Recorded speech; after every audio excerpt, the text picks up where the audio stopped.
Good morning बच्चों। Gyan Bharti Hindi high school standard 11 subject BO lesson number 8 है धंधा की पूंजी के प्राप्ति स्थान। तो सबसे पहले हम प्रस्तावना देखेंगे कि धंधा की पूंजी के प्राप्ति स्थान किस तरह हमारे लिए आवश्यक हैं।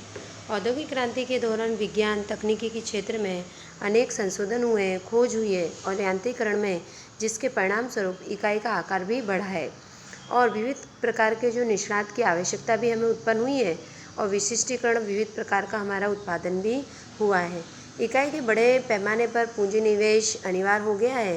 व्यक्तिगत समूह द्वारा जोखिम उठाना असंभव बना है, जिसके परिणाम स्वरूप धंधा की व्यवस्था का कंपनी स्वरूप अस्तित्व में आया और इसके साथ साथ वित्त के विभिन्न प्राप्ति स्थान अस्तित्व में आए हैं। अब देखो धंधा की पूंजी 8.1। तो बही खाता की दृष्टि से पूंजी शब्द सीमित अर्थ में उपयोग में लिया जाता है, जिसमें पूंजी अर्थात धंधा के मालिकों द्वारा लगाई गई नगद संपत्ति के पूंजी के रूप में हम पहचानते हैं। परंतु वाणिज्य में पूंजी शब्द विस्तृत अर्थ में उपयोग में लिया जाता है कि धंधे के मालिक द्वारा धंधे में स्वयं लगाई गई विविध प्राप्ति स्थानों से उधार ली हुई रकम को पूंजी में समावेश करता है। इस तरह पूंजी अर्थात धंधे की वित्तीय आवश्यकताओं को संतुष्ट करने के लिए जो हम कोष निर्मित करते हैं वह।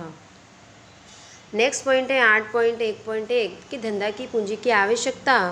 तो यहाँ पर प्रवृत्तियों को असरकारक रूप से सफल बनाने के लिए पूंजी अत्यंत हमारे लिए आवश्यक है। इसमें पहला पॉइंट है धंधा की स्थापना के लिए।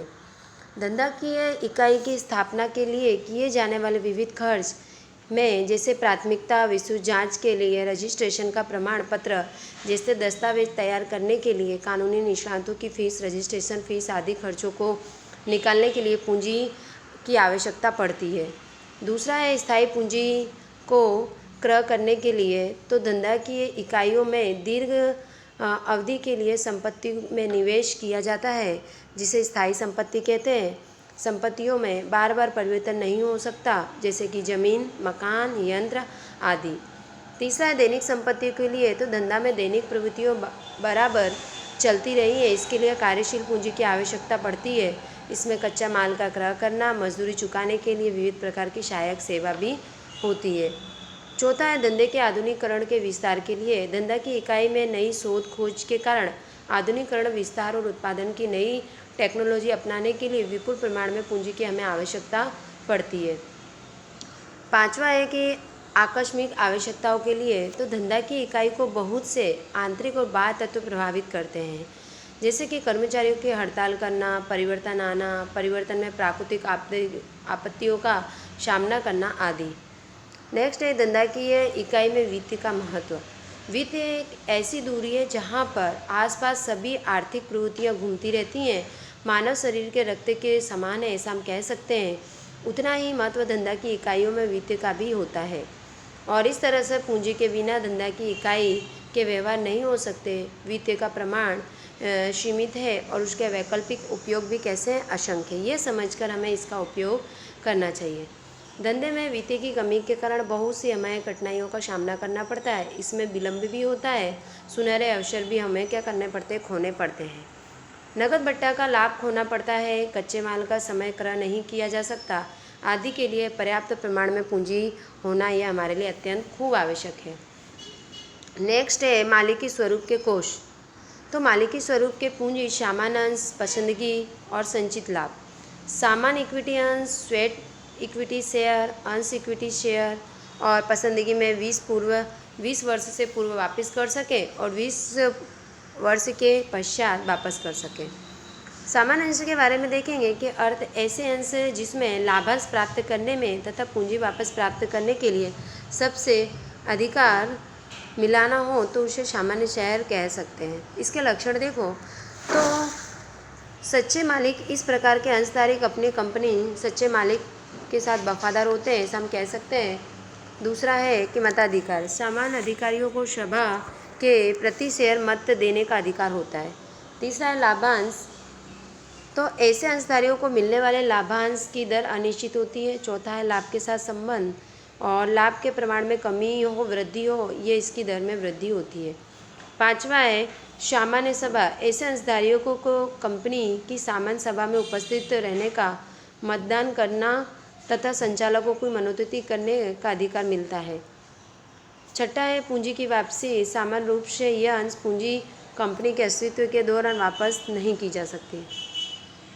सातवां पॉइंट है विसर्जन। कंपनी के विसर्जन के समय पूर्व अधिकारी अंशधारकों को पूंजी वापस करने के बाद में जो शेष होता है वो अंशधारक को क्या करना पड़ता है, वापस चुकाना पड़ता है।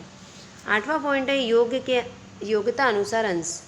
तो संचालक बनाने के लिए आवेदन पत्र में व्यवस्था की जाती है, इसमें योग्यता के अंश के रूप में इसे माना जाता है। नौवां पॉइंट है पूंजी का लाभ। ऐसे अंशधारक जो अलग अलग प्रकार के लाभ प्राप्त होते हैं, जैसे कि अंश हुआ, बोनस हुआ, भाव बढ़ने से होने वाला लाभ इत्यादि पूंजी के लाभ कहलाते हैं। 10वां पॉइंट है अंश का पंजीयन।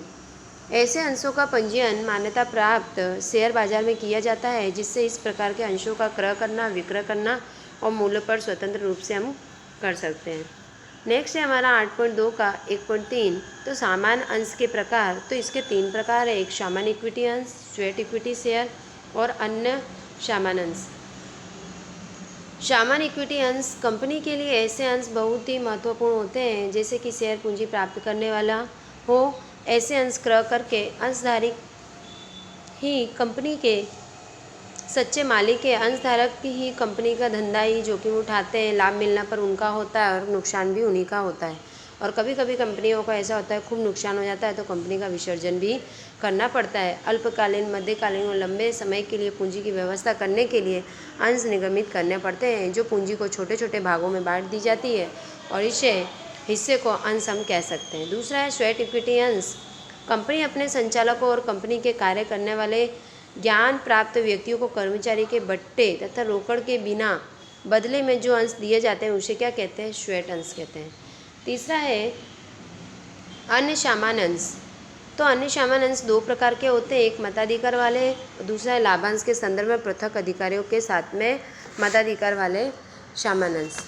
तो बच्चों, ये धंधा की पूंजी के प्राप्ति स्थान में लेसन नंबर 8 में ये हमारा पहला लेक्चर था। इसमें जो भी हमने पढ़ा है कि धंधा की आवश्यकता क्यों पड़ती है वो पॉइंट, दूसरा है मालिकी स्वरूप के कोष कहाँ से प्राप्त होते हैं वो, फिर सामान्य अंश के लक्षण, फिर सामान्य अंश के प्रकार, ये आपको लिखना है तथा याद करना है। Thank you.